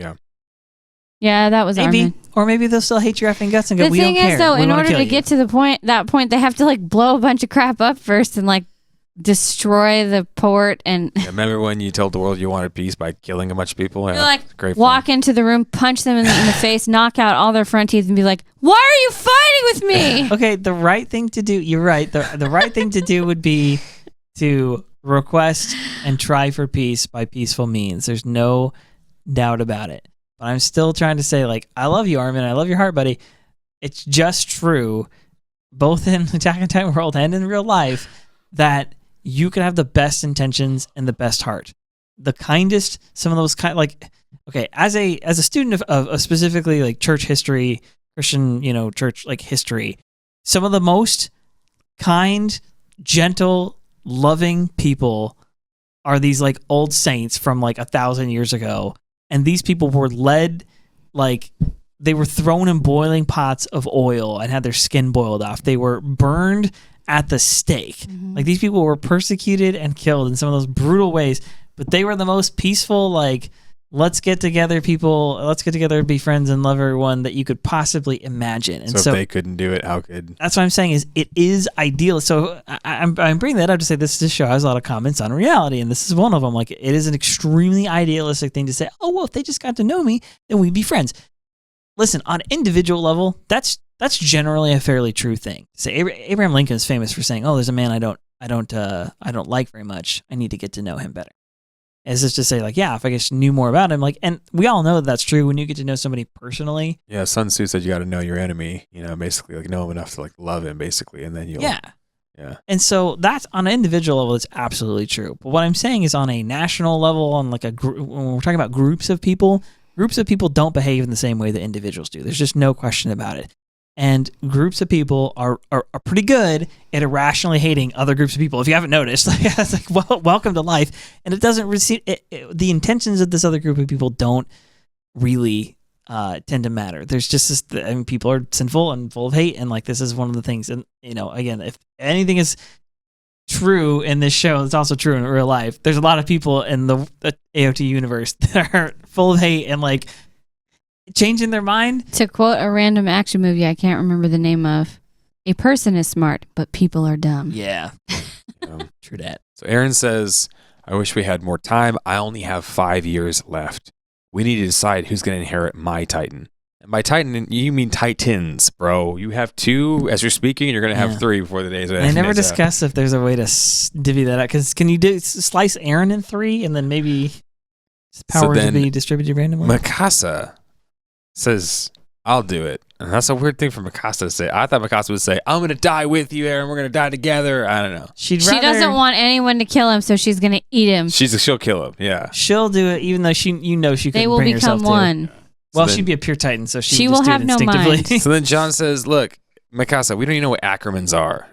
not only he doesn't talk about the fact that she's Asian. No, then he says, plus, if we sacrifice you, then our relationship with Hizuru will go away. Which doesn't make any sense, but he doesn't talk about the fact that we don't know if Asians can inherit the power either. He just says Ackermans.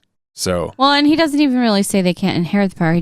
We don't know what they are. We can't destroy you. He says no for so many reasons. With her, there's just too many question marks is the idea. He says, listen, there's only one person who's going to get it. The person who's smarter than Eren, who's not a suicidal maniac, who's a competent, good leader, who's got good judgment. It's me, because I'm John and I'm the best. And it's like, John, I love you, buddy. Stop being a D-bag, John. I love him. He's like, I hate getting Eren sloppy seconds. Like, he sounds just like Gabby all of a sudden. Yeah, right. And Connie kind of like, Connie hits him. He's like, someone like that we don't want to lose. He's too valuable to society. But I think he also says the truth. He's like, you need to go for scout leader. You need to try to be like a regiment leader, bro. We need you alive. We can't have you die. Mm-hmm. I'll do it. Connie says, I'll do it. And I think his reasoning is like, I'll be a sacrifice. I'm expendable. You're not. You're way more valuable, which is like a really humble thing to say. And then Sasha just roasts him. Yeah, okay, but I have to actually join on Team Connie. Like if I was to select out of the group, I would actually pick Connie 100%. Yeah. Because Connie's not as dumb as everybody tries to pretend he is. He actually isn't an idiot.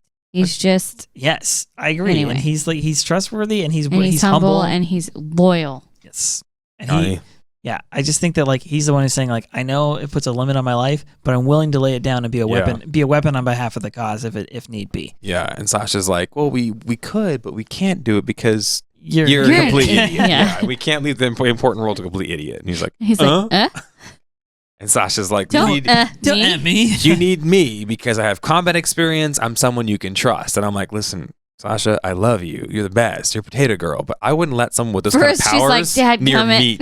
You know? Can you imagine? She's like, give me the meat. Yeah. And then she's like, I don't want to, but I will. Yeah. She just eats entire cows. Like, give me that horse. That was Connie. He's like, Sasha, you can't do it either. You just said that we can't give the power to an idiot. You're a bigger idiot than me. So you're contradicting yourself. And she's like, what? And he in return, he goes, huh? And they have this exchange. It's like they're playing chicken. But they're like creepy about it. But here's the thing is they're like best friends. And I feel like they kind of like each other or something. Or they love each other, if not in a romantic way, and at least in a friendship kind of way. And I feel like this is that moment actually. And it's actually they're soulmates. Yeah. Iggy says Mikasa just wants to attack Titan so she can always be with Eren in his memories, probably. Oh, yeah. That's kind of romantic, actually. Yeah. In a really weird way. Like I said, she'll become one with him. So Eren says, I don't want any one of you guys to have it because you all mean a lot to me. And I want you to live long lives. You're more important to me than anyone else. Yeah. And there's just like this cute moment, and everybody's quiet, and everybody blushes. And John's like, "Why are you guys all blushing? What is all this emotion? Gosh." Armin's like, "It's the sun. What kind of mood is this? Somebody's cutting onions." Everybody here is so emotionally damaged. They can't process their emotions. Eren says one honest thing, and he practically has an aneurysm. Like they pan over to Eren, and he's like shaking, and he's blushing, and he's about ready to throw up. Oh, I love it because he was honest for a second. It's hilarious. So. Then we flash forward to present day. Yeah. Can't believe Pixis detained the volunteers. Is this meeting? This is the meeting between John is Armin and Mikasa. Yeah. And Conny. The crew minus Eren. And Sasha. And they're like, yeah, Pixis had to detain these volunteers. We can't be too careful with this whole, we don't have any choice but, with Zeke's plan. And Eren all of a sudden is on board with Zeke's plan, which we've all been pointing out last episode, this episode. Nobody understood why. And whatever they talked about, this is John saying, whatever they talked about between the two of them, only they know. So we don't know when this conversation, if it was on the airship necessarily, or if he's talking about something, how they talked, like we were talking about maybe over the letters or some point in Marley, but Eren and Zeke have had a conversation, and Eren is full on to the plan with Zeke, and Zeke is coordinating the plans, and they're seemingly in lockstep right now. Here's the thing. Over the rumbling in particular. They were so careful to keep Eren away from, like, Yelena even. Mm-hmm. And then Eren gets out. He runs and has these secret meetings with Zeke, and now Historia's pregnant. You see what happens when you let Eren Jeager get loose, okay? Who knows, all right? Okay, but they obviously did have Eren and Zeke on the airship in the same room. Right. But they were not letting them touch each other.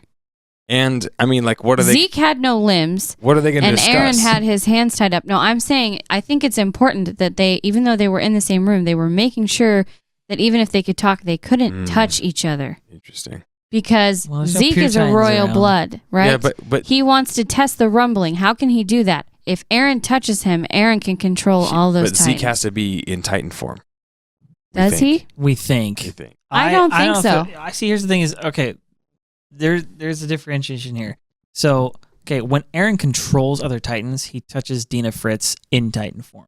When he specifically commands them, okay, that is different from when he has memories and the mind control power thing. When he simply touches Historia. Right.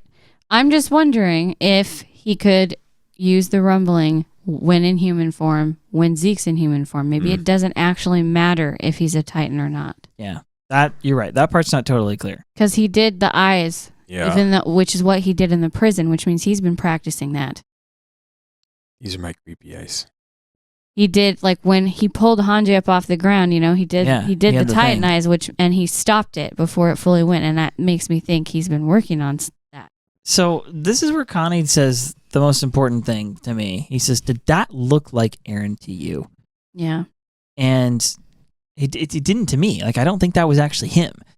And if and he kind of goes on, he's like, if he's sided with his half brother, if it comes to it, we'll have to cut him down. And of course, you can't say something like that in front of a Connie. Like, what, Connie? Come on, do you even know this lady? I won't let you. I don't know how she didn't stab him here. Like, that's Yeah, I'm surprised it didn't happen. But then he's like, "Are you siding with them?"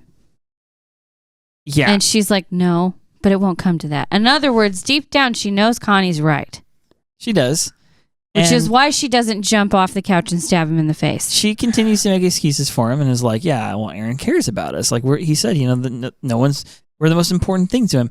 That's why he's hostile to other people who aren't us, And Armin's agreeing with her. yeah, they're on Team Eren. They're both- I understand that, they have hope. but Like we do.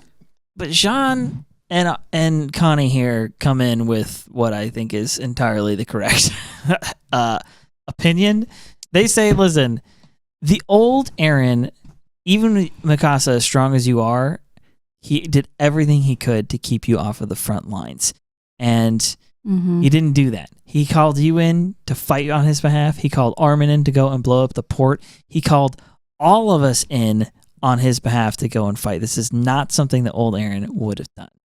And Well, that's because he trusts us. yeah, it's seriously like this is another real thing that people really do is you'll make excuses for people that you really love, like you really want I to think- believe the best about them. I think this is a decent excuse because how much does he trust these volunteers?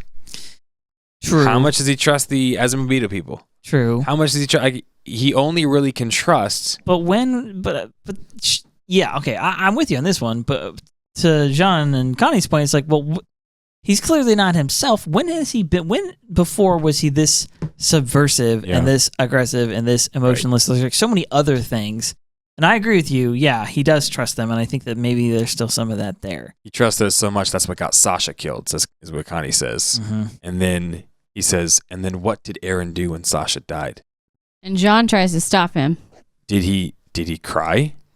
No. Did he regret his actions? He laughed. What was so funny? Explain it. Why did he cry? And I totally get where he's coming from, but also like That truly shocked Mikasa and Armin when he says that, though. grief though does weird things to people. You can't predict what your reaction's going to be when you find out like someone of your friends died. You just can't predict. Yeah. I almost give Eren an excuse. He laughed when Hannes died too, right? Yeah, I think so. For like half a second. But then he's like, "I'm still helpless. I can't do anything, even with how strong I am." But he was crying while he was laughing. We just have not seen. Okay, like throughout the other seasons, we always see Eren coming back to the moment that like he lost his. Okay, I'm gonna give this as sort of like a final commentary in this episode here. It's basically the end, but like, yeah, he always comes back to the scene with his mom being eaten in front of him. And it's like this horrible thing, and he had this vow, like I'm gonna kill all the Titans and so on. And I don't know if this is connected or not. I don't even know if this is supposed to be part of the show, but I have a thought that like, in life, especially for ambitious people, there's this weird thing that happens where when people have a goal and they focus like all their efforts and everything on that one particular goal to create something and make a business or to make a name for themselves or become, a famous rock star, movie star, whatever, build a certain thing, whatever it is. They get centered on that one thing, become the best athlete or something. They get centered on that one thing, and then one day, for a very select few people in history, it actually happens. They become the best at whatever it is. They build the company. They fulfill the actual dream. Like, it really comes true. And it is extremely common for that, when that scenario plays out like that, for people to really lose it after the fact. To get depressed and suicidal. And Inigo Montoya. What's that? Inigo Montoya. Yeah. He spent his whole life going after revenge. Now he doesn't know what to do with his life anymore. Yes, but it is a real thing. Like, this actually does happen to people. So I'm trying to think of a good example that's not, again, church history, like, nerd here, but like, shoot. Okay, there's got to be... Okay, athletes would definitely kind of be one of them. There's plenty of athletes who kind of like rise to the top and then really let themselves go after the fact. They like win a Super Bowl or whatever, and then they like, turn into Thor. And seriously, yeah, they turn to like addicts and alcoholics. Tyson Fury, yeah. They like, because they don't know what to do with themselves. Like they've achieved everything. They honestly, like, Michael Jordan going to baseball. I know he has other reasons, but I'm like, come on, the dude was the best. And then went to baseball. Like that's the kind of thing that happens to you. It's like you're so set on the one thing, the one goal, and you get there, and then what do you do after you've done it? After you've achieved it, there's no more fight. There's no more going after that one thing, and it tends to send people off the rails. And I mean, from my perspective, the way you combat that is you have to realize your life is more than about the ambitions, the things you can accomplish in this life, men or women. I think men is a little more common because they have a little more ambitions to, take over the world. Yeah, they're just pragmatic and about their goals sometimes, but there's the career-oriented goals. Yeah, but regardless, I'm saying men and women both. Like, you get that thing. I think it's for all humans. I think for women, it just tends to be like their goals are just different, and it might be. Here's a good one for girls and relationships, and this is true for guys, I think too. Like, if I just had this one person in my life, if I could just get this guy to like me or date me or whatever, and then you finally do. And you get married. Wait a second. You're like, we got married. We did it. We arrived at the mountaintop. We got married. Happily ever after. But you got 50 years ahead of you with this person. And like, you made the goal. And like, now what? And so like, your life is more than the goals that you make. Goals are important. It's Fight Club. Explain. Okay. Missing all my movie references. Squad is telling me you're getting these movie references. It's Fight Club. He says, okay, I was a teenage boy. And I said, what do I do? My dad said, go to college. So I went to college, and then I called my dad and said, okay, Dad, I went to college. What now? And he says, get a job, So I got a job. I said, Dad, what do I do now? And he says, go have a kid, like get married, have a kid, start a family. And he's like, I'm not ready to do that crap yet. Like he did everything he thought he was supposed to do, and he still felt completely empty at the end of it. And that's why they created Fight Clubs, because they were looking for something to like fulfill them, something beyond just a specific goal they could attain, something that caused meaning in their life. Yeah. And so, like if you set everything towards this one specific goal and you attain it and you've idolized this one thing, you put it on a pedestal so high that it can never meet your expectations. And once you grasp it, you realize it never was as good as you thought it was going to be. Yeah, it doesn't fulfill you. It didn't fulfill you, yeah. Yeah, again, it's from a very religious perspective. Like, it's the God-shaped hole is still there. Like, you've achieved your own goal, but your life is about more than just the things you can do or accomplish. Your life is, and here's the thing, it's even about more than just the relationships. Like, you are a spirit, okay? You're not just a clump of, cells randomly assembled by the universe. Doesn't have goals to begin with, but even if it did and it achieves them, it should be happy if it was just an it. But you're not just an it. You're a soul, you're a spirit. Like, there's like something else going on in there. And so, okay, really long tangent there to come back to. Eren said, I want to kill all the Titans, and I want to get to the other side of the walls, and I want to see the ocean. He has done all of those things. 2 to 3 of those things. He hasn't killed all the Titans yet. He killed all the pure Titans that were outside the wall that he wanted to destroy. But there's still Titans out there. True. And so but not very many. He's had to make like a new goal. Like, and I'm saying that all of the stuff that he was really looking forward to, he took care of. He killed the Titan that killed his mother, and like he defeated, Reiner and all them in battle, and like he freed the island. Like, yes, I understand this, and practically speaking, there's a lot more work to be done. I'm saying for him as an individual, the thing he wanted the most from season 1 that he swore in his heart to do he's essentially like he has seen the accomplished sea it. now. He's okay. Yeah, and so what I'm saying is like I kind of just have to wonder if that's not playing into if Isayama's suggesting that would play into He's his peaked. character. Now he has no other like goal, and so he's just like fight. And well, exactly. So this idea, like we talked about this last episode, but it tends to be that guys who are really good during wartime at leading nations and leading militaries and stuff like that, they're ousted right after war is over because people lose their taste for the war because they're like, you're a man of war. I mean, King David in the Bible, but I always think Winston Churchill, he was perfect during World War II, and right afterwards they voted him out and they were like, no more. Yeah, we're not doing this like war stuff. You're great for wartime, but you're so geared for the fight that you like are always looking for a fight. It's hard for people to relate to you after wartime. Mm-hmm. It's hard for you to like come down from like go crazy, go hard. And is that Eren? Yeah, exactly. And so the thing is like everybody so far has been talking about, okay, let's find a way to peace. And Eren's like kind of loses his patience here, and it's like, I've only got fight. a little bit of time left. Yeah. So Armin says the thing right here that I think is the most important thing. He says, let's just go talk to him. Me, Mikasa, and Eren, us three. That's the original like three, the trio, the three amigos. They need to sit down and they need to figure out who Eren is now and if they want to support him or not support him anymore. Yeah. And if he won't even talk to them, then this isn't Eren anymore. Well, and then John is like, talk okay, to. well, what if you do that? What's that going to change? What if his plans really are the same as Zeke's? Then what? Then we'll know. And Armin Armin says, well, we have other options now because we have the serum. We have the serum. If we got to feed him and to somebody. Mikasa's like, are you suggesting? And yes, he is. He's suggesting we'll just eat him. If Eren is no longer for Team Paradise, if he's on his own team, if he's on Team Zeke Puppet Master. Gotta do what you gotta do. So then we see the Puppet Master himself in the end reading a book. He's booked. In the forest. Yeah. Eren is in jail by choice, apparently. And then Zeke and Levi are camping with some drunk soldiers in the forest of giant trees, which I would not let those guys be drinking if their job is to guard Zeke. Yeah, to guard Zeke. Listen, I'm unhappy. Isayama, I like what you wrote. are we gonna do a prediction section? Mappa, I like what you've done. I have nothing to take off with like the animation and stuff, but I'm unhappy with these last 3 episodes. Okay, I need more. They feel like they're 5 minutes long. And I understand you're filling in the backstory, but I'm feeling discombobulated right now. And if we don't bring things back to center pretty quick, I'm just gonna lose it. I'm just gonna cry for a full week. That's what I'm gonna do. You've been warned. You guys don't want to see that. Ain't nobody want to see that. All right. Okay. I feel like you've already said all my Pretend I'm predictions. taking my thing. The forest of giant trees. There is a scene in the trailer we still haven't seen. Yeah. It's in the forest. Go into the trailer And details.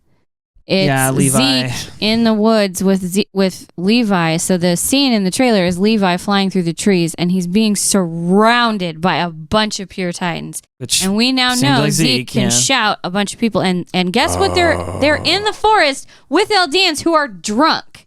Oh, What do you think Zeke's gonna do? that's a really solid prediction. What about He's gonna turn all those soldiers into titans, and Levi's gonna be the only one who's not a titan because he's an Ackerman, and he's gonna have to fight. what if Niccolo is giving those people that special wine with some kind of like thing That in makes it? them stupid. Yes, and because we've been Zeke theorizing is that. gonna turn them all into pure titans, and they're gonna go after Levi. And what's he gonna do? Zeke though? is What's gonna his escape. plan? What's his ploy? Go find Eren. Eren can And get do out. what? I don't know.